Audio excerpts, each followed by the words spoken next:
30 నిమిషాలలో నొప్పి లేకుండా వేడికోస్ వెయిన్ చికిత్స. ఆవేశ హాస్పిటల్, హైదరాబాద్. నమస్తే రమ్మగారు. నమస్తే. రమ్మగారు, సంకటహార చతుర్థి అంటారు కదా, ఆ రోజు యొక్క విశిష్టత ఏంటండి? సంకటహార చతుర్థి అంటే శుక్ల చవితి కాకుండా కృష్ణ చవితి, అంటే పౌర్ణమి తర్వాత వచ్చే చవితిని సంకటహార చతుర్థి అంటారు. ఆ రోజును కనుక పూజ చేస్తే సంకటాలు తొలుగుతాయని, కష్టాలు తొలుగుతాయని చెప్తారు. మామూలుగా మనకేమిటి, వినాయకుడికి ఎప్పుడు చేసుకుంటాం మనము? ఈ భాద్రపద శుద్ధ చవితి నాడు వినాయక చతుర్థి ఆయన జన్మదినమని, ఆ రోజు ఆయన జన్మించాడని భావించి ఆ రోజే గణాధిపత్యం వచ్చిందని అయ్యవారికి వాళ్ళ పూజ చేసుకుంటాం. అయితే అన్ని నెలల్లోనూ, ప్రతి నెలలోనూ కూడా పౌర్ణమి వెళ్ళగానే వచ్చే 4వ రోజుని సంకటహర చతుర్థిగా భావించి పూజ చేస్తారు. చవితి వినాయకుడికి ఇష్టం. ఈ కృష్ణ చవితికి కనుక పూజ చేస్తే ఆ రోజు సంకటాలు తొలగుతాయని, ఏ కష్టంలో ఉన్న వాళ్ళైనా వాళ్ళ పూజ చేస్తే విశేషమైన ఫలితం లభిస్తుందని చెప్తారు. ఈ దానికి చాలామంది రాజులు ఈ పూజ చేసి చాలా అద్భుతమైన ఫలితాన్ని పొందిన వాళ్ళు, అట్లా మంచి మంచి కథలు చెప్పబడ్డాయి. కథ చెప్పుకుందాం, ఎలా చేయాలో పూజ చెప్పుకుని కథ తర్వాత చెప్తాం. అలాగేనండి. సంకటహర చతుర్థికి ఏంటంటే ఉదయం ఉపవాసం ఉండి సాయంకాలం చంద్రోదయం అయ్యాక పూజ చేసుకుని భోజనం చేస్తారు. వినాయక పూజ. వినాయక పూజ అంటే వినాయకుడికి మన సంబంధించిన స్తోత్రాలు చదవటం. సాధారణ పూజ అయినా కూడా వినాయక సంబంధమైన స్తోత్రాలు చదువుకోవాలి. చంద్రోదయం అయ్యాకే పూజ చేయాలి. ఆయనకి ఇష్టమైన కుడుములు, ఉండ్రాళ్ళు అవి నివేదన చేస్తారు. గరిక సమర్పించటము. ఏకవింశతి పత్ర పూజ చెప్పరు సంకటహర చతుర్థి. ప్రధానంగా చేయాల్సింది ఏంటంటే దూర్వాయుగ్మ పూజే. ఎక్కువ లేవు, 21 దూర్వాంకురాలు లేవు. 2 దూర్వాంకురాలైనా సరే సమర్పించి పూజ చేసుకోవాలి.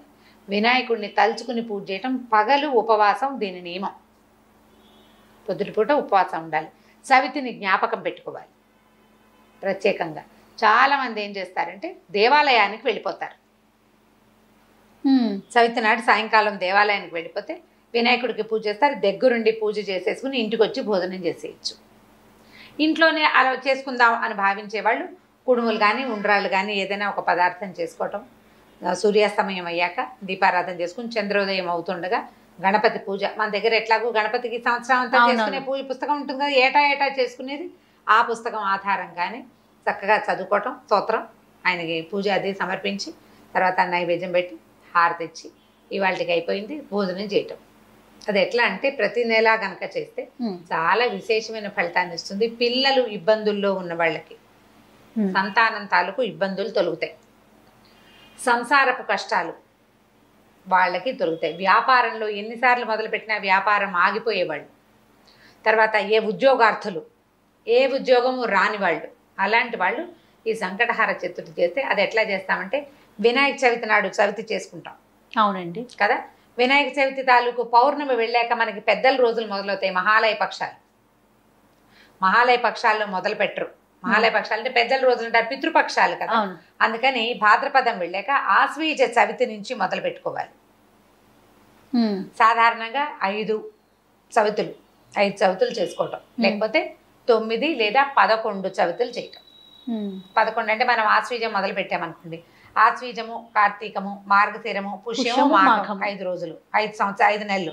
తర్వాత చైత్రము, వైశాఖము, జ్యేష్టము, ఆషాఢము, శ్రావణము, అక్కడికి 10 రోజులు, 10 నెలలు.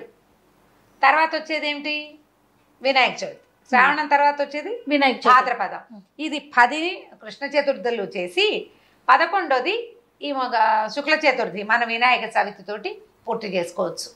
ఒకవేళ ఏడాదంతా చేయదలుచుకున్న వాళ్ళు కనుక ఇట్లా చేయొచ్చు, ఇలా చేసుకోవచ్చు. లేదా 5 చవితులు చేసుకుంటున్నా సరే.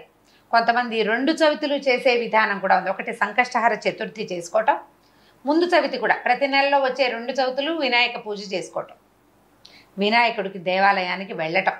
ఒకవేళ చవితులు చేసుకోవటం మా ఇంట్లో లేదండి, మా వాళ్ళు ఎవరు చేసుకోరు, మొదలు పెట్టాలంటే భయం వేస్తుంది, కొంతమంది కొత్తగా మొదలు పెట్టడానికి భయపడతారు కదా, అలాంటి వాళ్ళు ఈ చవితి నాడు జ్ఞాపకం పెట్టుకుని దేవాలయానికి వెళ్ళి దర్శనం చేసుకోండి.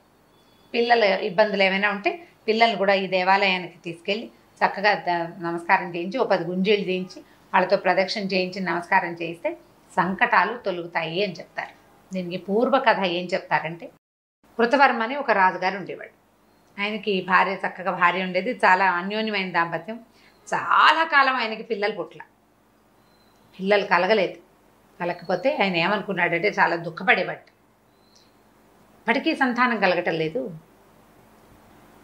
నేను ఈ రాజ్యం నాకొద్దు, ఈ రాజ్యమే నాకు వద్దు, నేను రాజ్యాన్ని వదిలిపెట్టి వెళ్ళిపోతాను అని చెప్పి తన మంత్రుల్ని సామంతుల్ని అందరినీ పిలిచి వాళ్ళకి రాజ్యపు బాధ్యతలు అప్పచెప్పేశాడు. సంతానం కలిగే మార్గం లేదు, జాతకంలో సంతానం లేదు, రాణుల్ని మార్చినా సంతానం కలిగేలాగా లేదు, ఎన్ని పూజలు చేసినా ఆయనకి సంతానం కలగలేదు. అప్పుడు ఏం చేశారంటే భార్యాభర్త ఇద్దరు వెళ్ళిపోయారు అడవికి.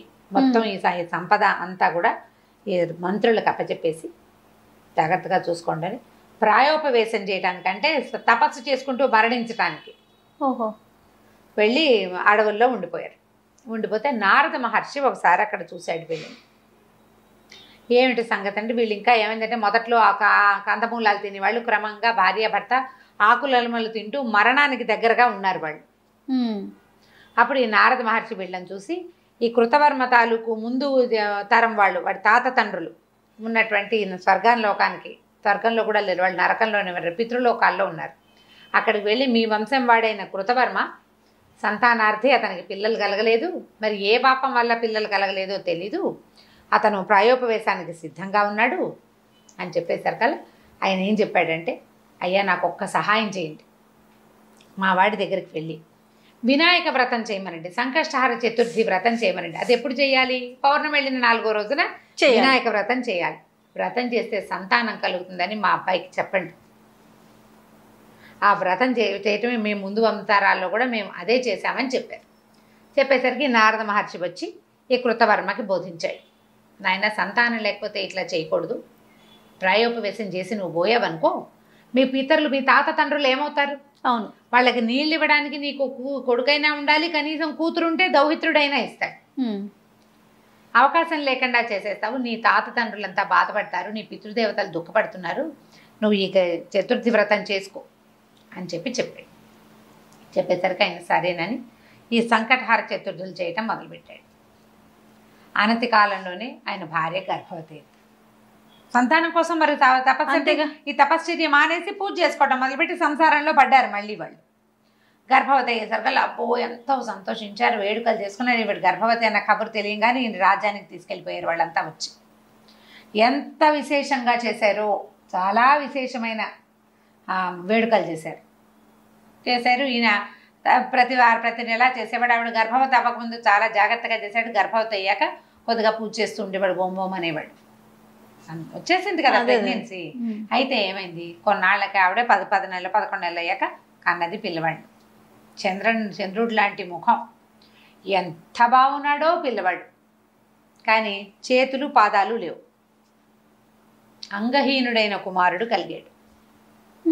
పిల్లవాడు మహాందంగా ఉన్నాడు, చేతులు లేవు, కాళ్ళు లేవు. ఆవిడ విపరీతంగా ఏడ్చింది. ఏం చేసుకోను ఈ శిశువుని నేను?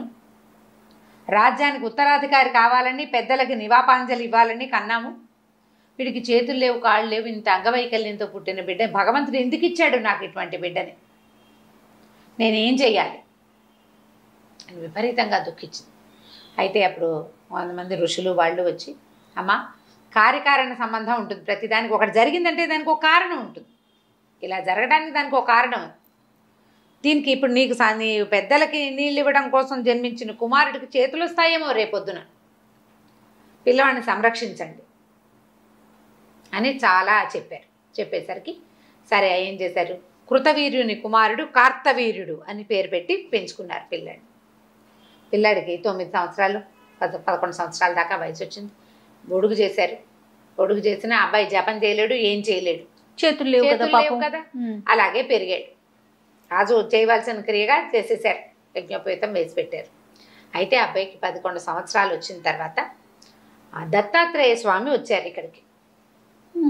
వచ్చి, నీ అపురూపమైన నీ కుమారుడిని చూడ్డానికి వచ్చాను నేను, చాలా అపురూపమైన కుమారుడు కలిగేట నీకు, వాడిని చూడడానికి వచ్చాను అంటే బాధపడ్డారు. కానీ వీళ్ళు ఆ పిల్లాడిని తెచ్చి చూపించారు. చూపిస్తే ఆయన కృతవీర్యుడు చాలా దుఃఖపడ్డాడు. నేను సంకటహార చతుర్థులు చేశాను, చతుర్థి వ్రతాలు చేశాము కుమారుడు కోసం, ఎందుకు గణపతి నాకు ఇటువంటి కుమారుని ఇచ్చాడో తెలియలేదు నాకు అంటే ఈయన ఏమన్నాడంటే, నువ్వు వ్రతం చేసేటప్పుడు ఆచమనాదులు సరిగ్గా చేయవలసిన క్రియలు కొన్ని సరిగ్గా చేయకపోవటం వల్లే ఉండవలసిన కొన్ని అవయవాలు లేకుండా పోయాయి. నీ తాలూకు కర్మానుభవం వల్ల నువ్వు పొరపాటు చేసావు, అది పిల్లవాడు అనుభవించవలసి వచ్చింది. వీడి అనుభవ కాలం తీరిపోయింది అని ఈ అబ్బాయికి ఏకాక్షర గణపతి మంత్రాన్ని ఉపదేశం చేశాడు. నాయన, గణపతిని ప్రార్థించు, ఈ జపం చేసుకో, గణపతిని కూర్చొని తపస్సు చెయ్యి, నువ్వు ఊహించలేనటువంటి గొప్ప అదృష్టం నీకు లభిస్తుంది, ఇవాళతో నీ దశ మారిపోయిందని చెప్పాడు. గణపతి మంత్రాన్ని తీసుకున్న పిల్లవాడు, నేను ఇక్కడ ఉండను, నన్ను అడవికి పంపించేసి. అడవికి పంపించాలంటే పిల్లాడిని అడవలేడు, ఎవరినైనా పంపాలి. అప్పుడు ఒక మనిషి వాహనాన్ని ఏర్పరిచి, నరవాహనాన్ని, ఈ పిల్లవాడిని అక్కడికి అడవిలోకి పంపించారు. పంపిస్తే అతను ఒక ఏకదీక్షతో కూర్చుని ఎంత తపస్సు చేశాడో కొన్ని సంవత్సరాల పాటు. చివరికి గణపతి ప్రత్యక్షం అయ్యాట కార్తవీర్యుడికి. ప్రత్యక్షమయ్యి సహస్ర బాహువులు ఇచ్చాడు ఆ అబ్బాయికి. చేతులు లేని పిల్లవాడికి 1000 బాహువులు ఇచ్చాడు. పాదాలు వచ్చేసినాయి, ఈ చేతులకి 1000 చేతులు. ఒక చేతితో జపం చేయవలసిన జపమాలతి పలుతున్న వాడికి 1000 చేతులు వచ్చేసి ఇచ్చి అతను లేచి నిలబడితే ఆ ఆకారాన్ని చూడడానికి దేవతలు భూమి భయపడ్డారు. అంత శరీరం వచ్చింది అతనికి తపశ్చర్య వల్ల. దేవతలంతా ఓహో అన్నారు, నువ్వు సామాన్యుడివి కాదన్నారు, నీ అంత గొప్పవాడివి నువ్వేనన్నారు. దత్తాత్రేయ స్వామి వారి భక్తుడిగా మారాడు ఈ కార్తవీర్యుడు. చాలా విశేషంగా అప్పటి నుంచి ఎప్పుడూ నిత్యము కూడా ఈ గణపతి పూజని అతను చేసుకుంటూ ఉండేవాడు. ఈ కార్తవీర్యుడు ఎవరి అంటే సుదర్శన చక్రాయుధం తాలూకు అంశావతారం అని చెప్తారు. విష్ణు భక్తుడు ఆయన. ఇట్లా పుట్టాడు, దత్తాత్రేయ స్వామికి భక్తుడిగా మారాడు. సంకటహర చతుర్థి వ్రతం చేయటం వల్ల పుట్టిన కుమారుడు. ఆ చతుర్థుల్లోనే జపం చేయటం వల్ల అతనికి 1000 చేతులు వచ్చినాయని. తర్వాత ఆయనకి పరశురాముడు వల్ల ఆయనకి గర్భభంగం జరిగింది, శాప విమోచనమై మళ్ళీ సుదర్శన చక్రాయుధంగా మారిపోయి వెళ్ళిపోయాడు వెనక్కి. ఈ విష్ణుమూర్తి అంశం కలిగినటువంటి దత్తాత్రేయ స్వామి త్రిమూర్తి అవతారుడు. దత్తాత్రేయ స్వామి భగవంతుడు తన భక్తుణ్ణి ఎట్లా కరుణిస్తాడంటే, ఒకటేమో దత్తాత్రేయ స్వామిగా వచ్చి ఇతనికి మంత్రోపదేశం చేశాడు. అవును. పరశురాముడుగా వచ్చి అతని శాప విమోచనం చేశాడు. తన భక్తుడైన సుదర్శనాన్ని తన చెంతకే చేరుకున్నాడు విష్ణుమూర్తి. ఈ కథకి కారణం మహాగణాధిపతి యొక్క పూజ. ఆ సంకటహర చతుర్థి పూజ వల్లే ఇతనికి భూలోకంలో పుట్టడం కుదిరిందనమాట. ఈ కథని చెప్తారు. సంకటహర చతుర్థి చేసిన వాడికి, సంతానం లేని వాళ్ళకి సంతానం కలుగుతుంది. అందులో పొరపాట్లు చేయకూడదు, జాగ్రత్తగా చేయాలి. నియమం ఏవేవో పెట్టుకోవద్దు, సులువైన నియమం పెట్టుకోండి. పగలు ఆహారం తీసుకోము, అన్నం తినం, పగలు అన్నం తినం, రాత్రి అన్నం తింటాం. ఓకే, నువ్వు ఇంట్లో చేసుకుంటావా గుళ్ళో చేసుకుంటావా నియమం పెట్టుకో. అన్ని వారాలు ఇంట్లోనే చేసుకో, అన్ని నెలలు, లేదా అన్ని నెలలు దేవాలయానికే వెళ్ళు. నియమాలు తప్పద్దు. అంతకంటే పెద్ద హడావిడి ఏం లేదు అందులో, చాలా సింపుల్. పగలు ఉపవాసం ఉంటాం, సాయంకాలం చక్కగా కుడుములు వండుకుంటాం, బియ్యపు రవ్వ ఉడికించి వాటిని ఉండలు చేసుకుని దాన్ని మళ్ళీ ఇంకొకసారి ఉడికించి అది ఏమంటారు ఆవిరిలో పెడితే కుడుములు తయారైపోతాయి. వినాయకుడికి కుడుములు నివేదన చేసుకోండి ఇంట్లో చేసుకునేటట్టయితే. దేవాలయానికి వెళ్తే ఎట్లాగో పళ్ళు ఫలాలు పట్టుకెళ్తారు, అక్కడ చేసే విధానం ప్రకారం అక్కడ పూజా విధానం జరిగిపోతుంది. చొక్కొచ్చాక తినాలి. నేను ఇవి ఏవి చేయలేనండి అంటే గణపతికి దండం పెట్టుకోండి, మీకు చాతొచ్చిన స్తోత్రం చదువుకోండి, కుడుములు ఎద్దు, అరటిపళ్ళు కొబ్బరికాయ నివేదన చేసుకోండి, పొద్దున్న చేయండి, సాయంకాలం దీపం పెట్టుకున్నాక భోజనం చేయండి. నియమం నిర్ధారించుకోండి ఏదైనా ఒకటి, కానీ నిష్టగా చేయండి. ఆ నియమాన్ని మాత్రం వదిలిపెట్టకుండా చేసుకోవచ్చు. సంకటహర చతుర్థులు చేస్తే చాలా సమస్యలు తీరుతాయని చెప్తారు. సంకటహర వినాయక స్తోత్రం ఒకటి ఉంది, దాన్ని చదువుకుంటే చాలా ఫలితం లభిస్తుంది. ఈ పూజ చేసుకునే వాళ్ళకు కూడా అన్ని రకాల ఫలితాలు లభిస్తాయి. చాలా విశిష్టత ఉంది అయితే కదరమ్మ గారు. అవును, తప్పకుండా అండి. నమస్తే. నమస్తే జయ.